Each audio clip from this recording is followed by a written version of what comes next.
Welcome back. I hope you're enjoying your morning, whether you're doing your commute or you're already at your job or you don't have a job or whatever it is that's going on in your life. Because we're about to talk about the recession. And up until now, a lot of people have been saying that if we don't right the ship, we're going to enter a recession. Well, guess what? According to many metrics, it's already too late to right the ship. And we're probably at the beginning of a recession. It just has to be confirmed through the GDP data over the next couple months.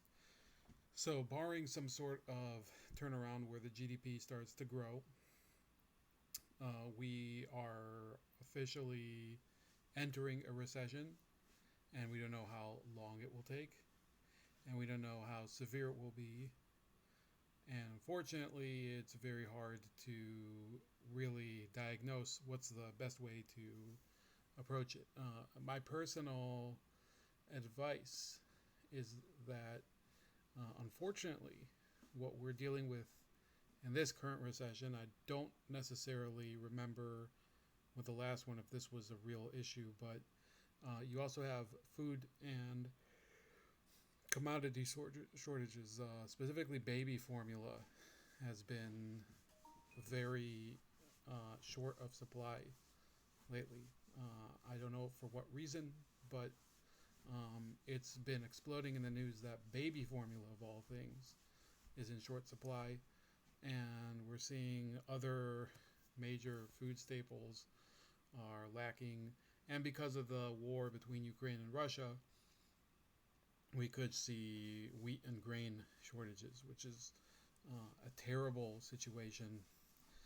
So, my personal advice is if you have a way to grow some of your food, if you have a way to stockpile food, um, you should try at least. um, there's not really a great situation for many people who live paycheck to paycheck or who live in very small living spaces, maybe a studio apartment or something. So I can't give you the advice that'll work for everyone.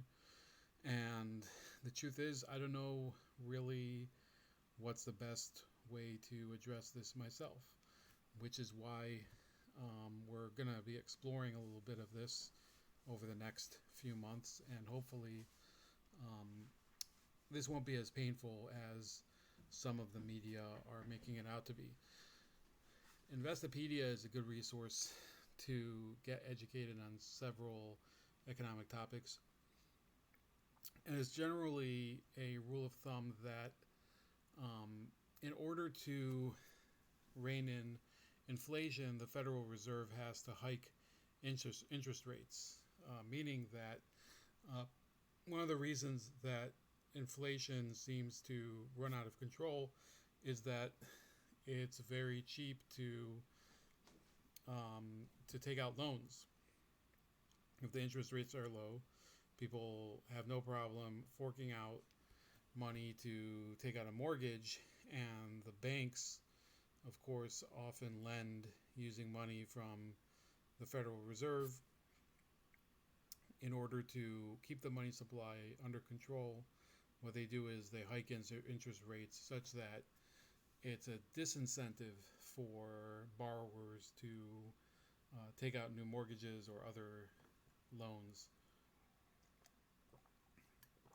So it says here interest rates, this is from April, by the way, interest rates typically decline during recessions as loan demand slows. So that will probably happen at some point during the recession's main, um, you know, touchdown period, right? If we're analogizing it to a tornado.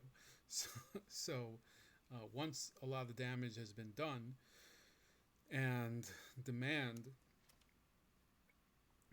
for mortgages is kind of at the floor, then interest rates are gonna return to a little bit more of a manageable level. During recent recessions, the Federal Reserve has cut short-term rates and eased credit access for municipal and corporate borrowers. No price in the economy is as important as the price of money. Interest rates arguably drive the business cycle of expansion and contraction. Market rates reflect credit demand from borrowers and the available credit supply, which in turn reflects preference shifts between savings and consumption. Loan demand can be an early casualty of a recession as economic activity falters. Companies shelve expansion plans they otherwise would have financed with borrowings. Consumers worried about their jobs as layoffs spread start spending less and saving more. So that I believe will probably start to accelerate soon. The whole part about layoffs, unfortunately, and there's many major corporations that have already begun laying off people. Um, I believe that in the mortgage industry, that's already happened. Um, so, and I'm actually worried about that because I have a very good friend who is in the mortgage industry. This is from February, actually. Mortgage businesses seen laying off thousands as volume drops. So this from Bloomberg. Some staff can be moved to other businesses, but many can't. Refinancing applications dropped by about 45% in 6 months. So just process that. Almost half of refinancing applications are gone, right? Meaning that that was, um, that was probably the lion's share of the mortgage business, and always is, because usually it's not just people who are looking to buy new homes. It's people who already have a mortgage and they're looking to get a better rate. And the problem is that once the Federal Reserve starts to hike rates to make them go higher, nobody wants to refinance a loan in order to pay more interest. So that entire sector of the industry is gone, unfortunately. And it had to happen, and that's the real tragedy. All that room for growth that America had is basically cratering. We're on the cusp of a new um, housing bubble bursting, because a lot of these housing markets are very overheated. My sister actually lives in a very overheated housing market where, houses that are probably 3 to 4 bedrooms are selling for, I don't know, $600,000 in some cases. She bought her house years ago, before the market really heated up, and certainly I think that in her case, um, it's going to not be the worst situation in terms of what happens with the mortgage and everything. Her property value will probably remain higher than it was when she bought the house. But some of the people who overpaid, some of the people who may lose their jobs as a result of this economic downturn. You know, uh, it's it's going to happen, and the housing bubble is largely a cyclical issue, right? There are, in some cases, factors that aggravate it, such as when subprime mortgages started to be approved. When you had people who had poor credit histories or low and unsteady incomes that were being granted mortgages because of different laws and regulations that the federal government put in place that were meant to even the playing field and allow people from more lower income backgrounds to be able to own a home. And guess what, some of those people made terrible choices as far as which homes to invest in and how to finance it, and they weren't responsible about paying their mortgage. And so many of those mortgages that were very risky to begin with, they went underwater, meaning that the the value of the mortgage was actually higher than the worth of the home. So of course the housing bubble did end up popping back, I think around 2007 or 2008, and America went through what was then called the Great Recession. Some people are saying that this is going to be worse. I don't know what to say. Unfortunately, you're not talking about the biggest optimist here, but um, you should definitely plan for a lot of changes ahead, and don't just keep enough food for a couple of days, and don't just depend on all of the creature comforts that you're used to. You should start thinking about an alternative food supply, maybe an alternative energy supply, such as buying a generator. And I don't want to be too much of a doomsday prophet, but we don't know exactly what will be the ramifications of this coming recession, which we may already be in the midst of. So let's look at some of the other issues that are going on here. President Biden actually gave a speech on Tuesday regarding inflation, and we're going to listen to part of it. And the reason that we are in a recession is in part because the Fed is trying to get control over inflation, which, if they would not have done so, it would also lead to a different type of economic downturn, not necessarily unrelated to a recession, but when inflation runs amok, you do have basically people unable to pay their bills, unable to buy their regular groceries, things like that. So they don't have necessarily an easy choice: fight inflation or fight a recession, fight negative growth. These are things that they have to make a terrible choice on, and it's sort of something that they got us into. So here's President Biden on Tuesday regarding inflation. I know the families all across America are hurting because of inflation.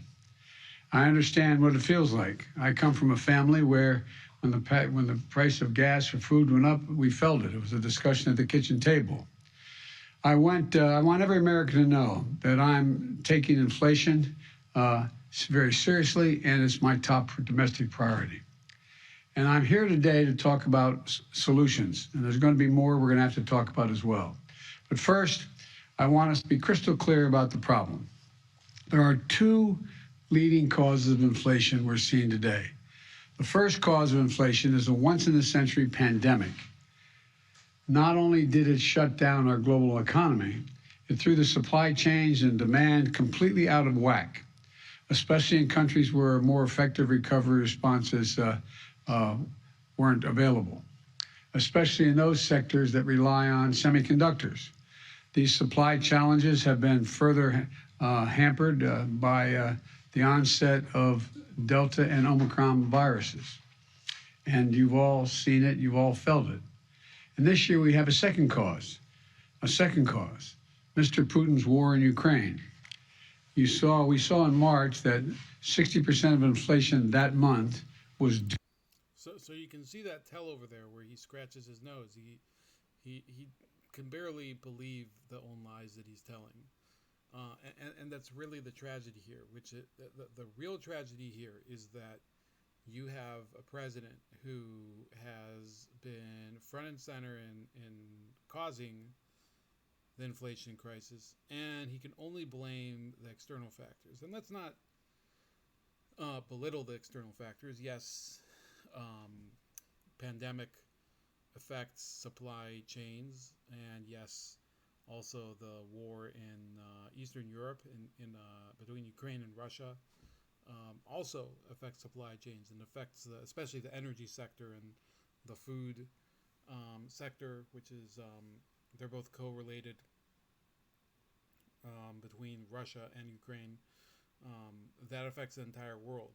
Ukraine and Russia both happen to have tremendous agricultural output, and Biden is not wrong that it's a problem. However, it's sort of a problem that he's helping to aggravate. Why is Ukraine involved in a war where Russia is attacking it? It's not only because Russia is aggressing against it, which it is, right? So we're not. I'm not going to absolve Russia from the blame for starting the war, which they did, but you have to realize that President Biden basically helped the world sleepwalk into a war with Russia. He made all sorts of pronouncements that made it seem like the U.S. was basically daring Russia to do what they've been threatening to do for a long time. And the Russians called Biden's bluff. They have invaded Ukraine. I don't think it's going very well for them necessarily, but the U.S. has not really involved itself in combat operations because they know it would be a total disaster. And also, the U.S. has spent enormous amounts of money. In fact, they just approved another $40 billion of military aid to Ukraine. And I personally can't believe it. These are sums that are just enormous. Um, most of the nations with the highest military aid arrangements to the U.S. Israel, Egypt, um, in the past Pakistan, Turkey. Um, I mean, they get $3 billion, $2 billion, which is still too much. $40 billion. Exactly how do we know whether that money is being spent appropriately? Um, it's really this problem of interpreting the White House's words, which makes me think of this issue of the government, the federal disinformation um, governance board. I think is what it's called. The one with the lady Jankowicz that's been covered a lot by other creators. I haven't really covered it a lot because I hear a lot about it, and I figure there's a lot of good videos on it already. But the problem with having that is that we're effectively, I don't believe what we're creating is the thought police necessarily, not at this point yet, right? But that could be down the pike. However, what it does create is basically a mouthpiece for overt propaganda by the White House. And these are things that are not unprecedented in American history. It's not as if this would be illegal necessarily. It's not as if this would be something that would, directly force anybody to do anything, compel people to have an opinion. But let me remind you, during the Vietnam War and during prior wars, there were American bodies that were charged with basically message control and trying to tamp down on rumors and dissent. And that's all fine and good unless the dissent is more accurate than the propaganda, which is not uncommon, right? If for example, in Vietnam, we had the U.S. Information Service, which was attempting to portray the war in Vietnam as some sort of fight against tyranny and against these bloodthirsty Viet Cong who were going to destroy democracy in South Vietnam. The U.S. Information Service was very active in that, both selling the war to people abroad, not just within Vietnam or the U.S., but the world at large, as well as Americans, as well as, I'm sure, to the Vietnamese themselves. One of the things that they were basically doing was glorifying the South Vietnamese government. Well, guess what? They were a very corrupt, very terrible government that almost deserved to lose the Vietnam War, which they did lose eventually. And Americans were being fed propaganda that was wrong, and they were being led to believe that the war was going along very smoothly, which it was not. Those are the hazards of having a disinformation governance board. And I think that having something like that, trying to translate the inflation crisis in digestible terms to defend the White House against them, um, it's a real problem. And why are they doing it? Because Biden himself is not a great communicator. So let's hear the rest of his remarks. Due to price increases at the pump for gasoline. Putin's war has raised food prices as well, because Ukraine and Russia, two of the world's major breadbaskets for wheat and corn, are essentially completely stalled. Ukraine has 20 million tons of grain in storage in silos right now. They're trying to figure out how to get out of the country and to market, which would reduce prices around the world. Normally we'd have already begun to export them into the market, but it hasn't because of Putin's invasion. So we're working with our European partners to get this food out into the world so they could help bring down prices. But it's difficult because, again, of Putin and the Russian invasion of Ukraine. And those two major contributors to inflation are both global in nature. That's why we're seeing historic inflation in countries all over the world. So this is Biden. Now, what he's saying is not incorrect, but it is something where he is admitting something that was withheld from the American people since the war in Ukraine has begun, which is that while, of course, the economic sanctions and all of the saber rattling and all of the struggling with Russia would adversely affect the Russian economy, which it has to some extent. It hasn't destroyed it like a lot of the pro-war people have said. At the same time, it's wrecked the American economy. It has caused hardship here in the United States. That's why it was so important for the Biden administration to actually engage in diplomacy such that this invasion would have never have happened.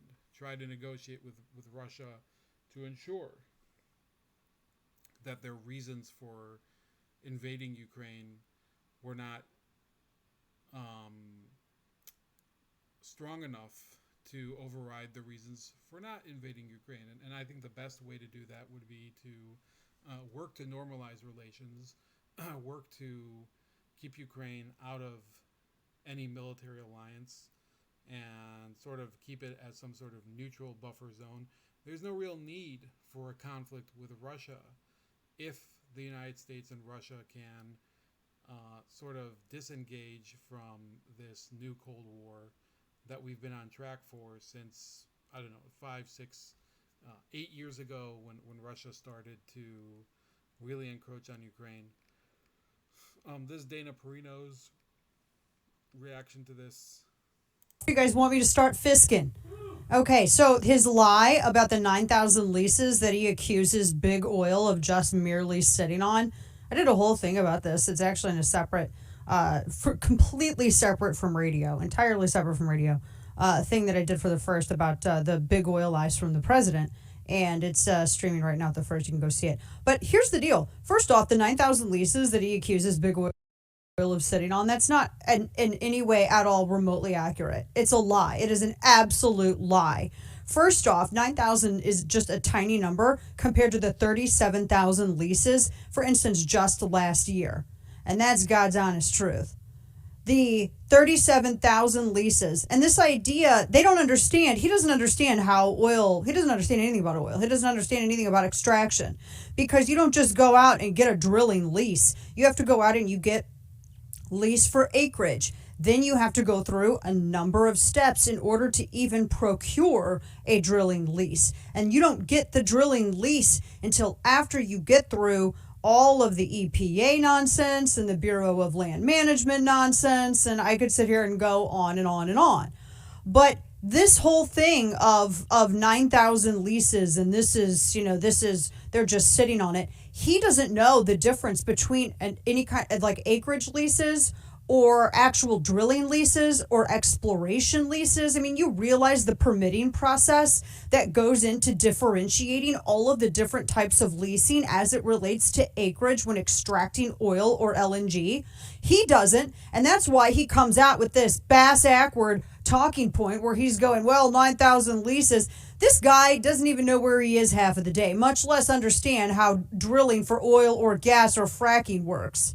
And it's an embarrassing statement that an absolute idiotic administration comes out with. They should be ashamed. They should be ashamed of their stupidity. If there was a pundit that came out and said this, I would bully them and make fun of them so bad that they would have to leave the profession because it is such a stupid number and they deserve the career-ending ridicule. It's that stupid. It's infuriating because he's a malicious old man who's lying to you about energy. Okay, so that was a rather harsh take, but yeah, it's accurate. Which is Biden's always saying, well, it's their problem. I mean, they're not using the leases that they already have. No, the issue is that a lot of these leases are not only held up by the federal government, and they are.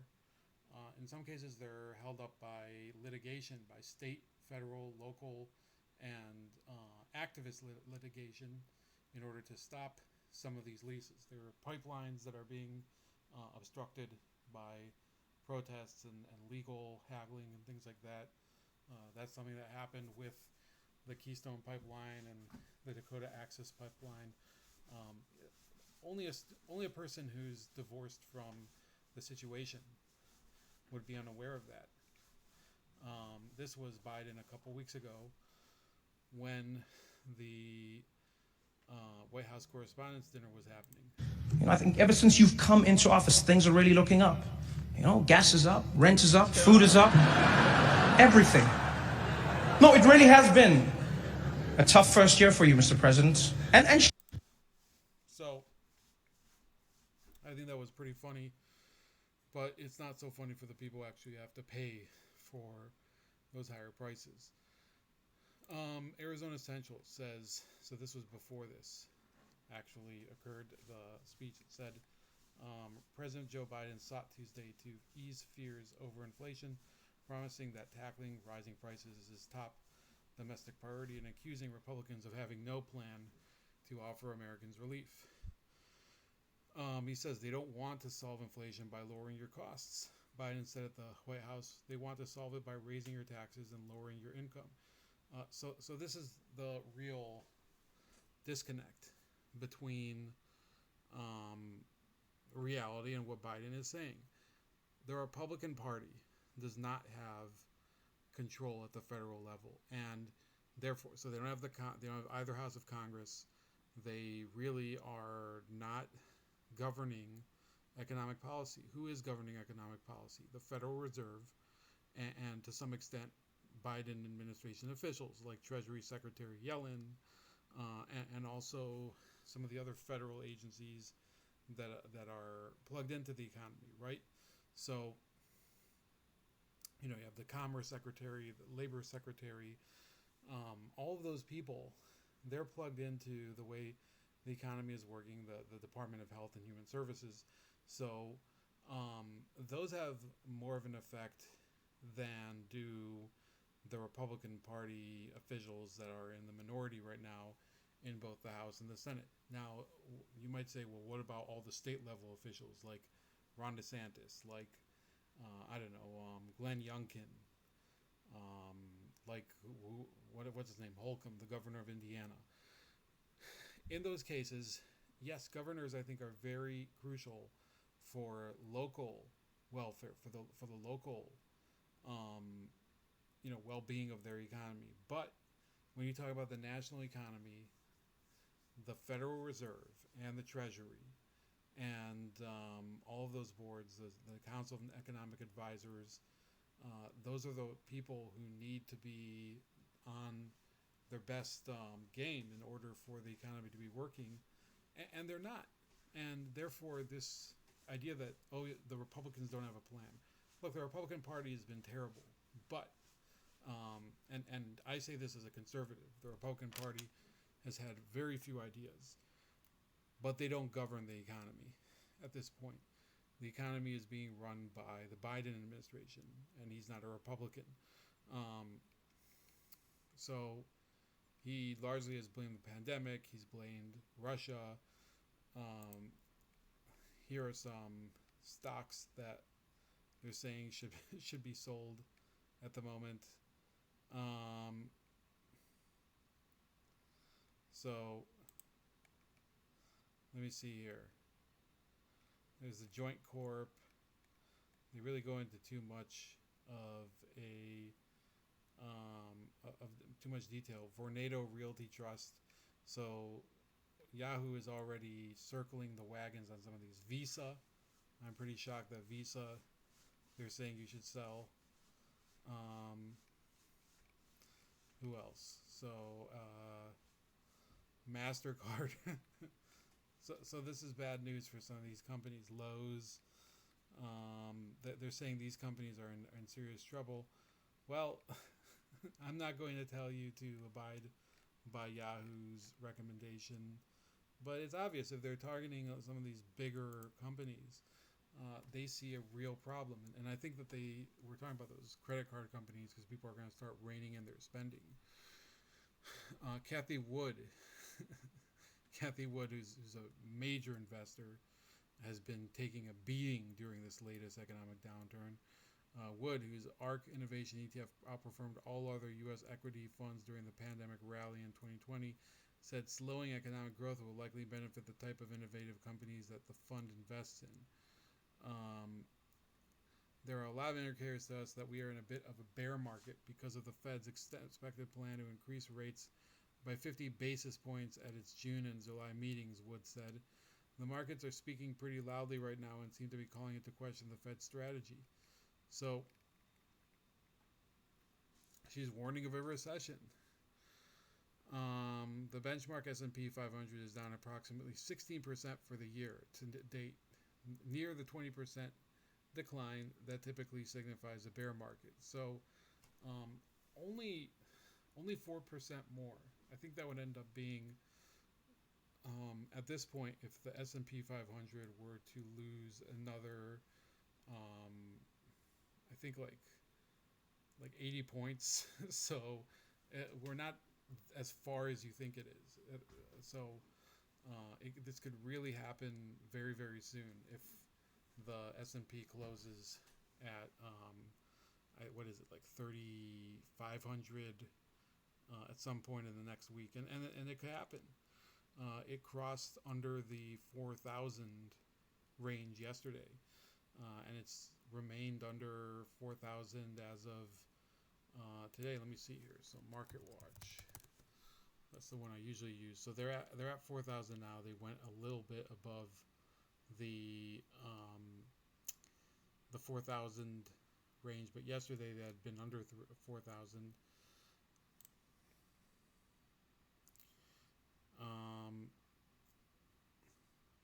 So ARK Innovation Fund is down 57.6%. So a major mutual fund is basically taking a bath. So yeah, recession is a serious business. We have to start looking at ways to adapt to a life where scarcity and volatility are really more the norm than they are a passing phase. That's about it. I hate to leave you on a sour note, but I will because I have to go. But I do hope that you do well and that you're kind of making a plan how to cope with this uncertain reality. Until next time, please like, share, and subscribe. Also find me on Odyssey, Rumble, BitChute, YouTube, Podbean, Gab, Minds, Substack, Telegram, or Getter, and have a great night.